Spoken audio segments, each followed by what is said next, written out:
draining the coolant. The easiest way to do this is to just pop off the lower radiator hose and have a drain bucket ready to catch all the coolant that's about to come out.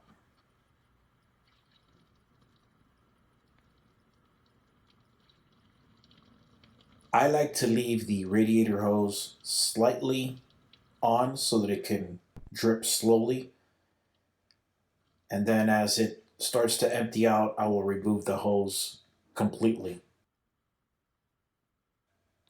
Once it's completely drained, we can move on. Removing the 10mm bolts that are holding the radiator on the top. It's this plastic piece that has all the warning labels on it. Then, with an 8mm, I can remove the clamps on the upper radiator hose and pull the upper radiator hose off. You don't have to remove the hose completely like I did. You just have to take it off of the radiator side. Then you have two more 10mm bolts holding the fan to the radiator at the very bottom. I try to show them to you here. Please forgive the very crappy footage. Once you locate the two 10mm bolts, you can go ahead and get them with the 10mm and ratchet and just undo both bolts. You don't have to do this if you're going to remove everything as one assembly, but if you want to separate the fan from the radiator, it is necessary. Then it's on to the transmission lines.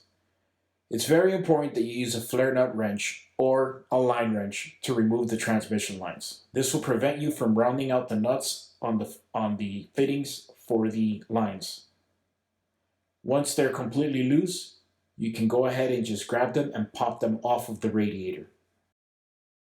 Then just grab the cooling fan and lift it up. There will be a few electrical connectors attached to the fan, so make sure to unclip everything and disconnect the electrical connectors before completely pulling off the fan. Then you can grab the radiator and lift it up. But before you do that, you should take off the reservoir tank hose.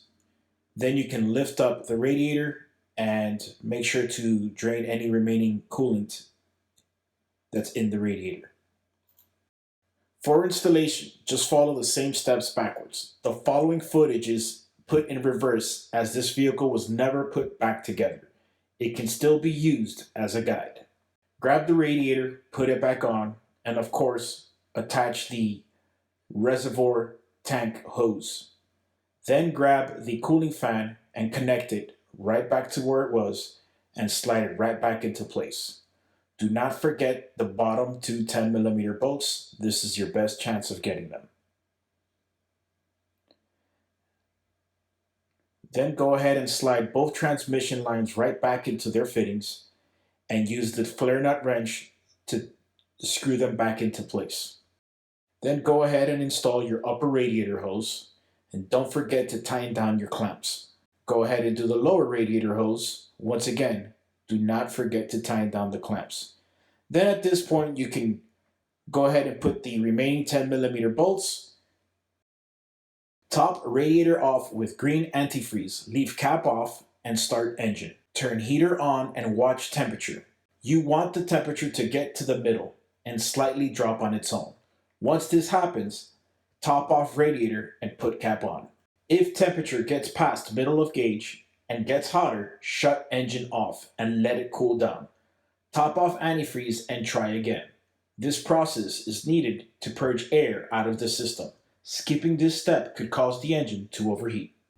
If this video helped you at all, please do me a solid and hit the thumbs up.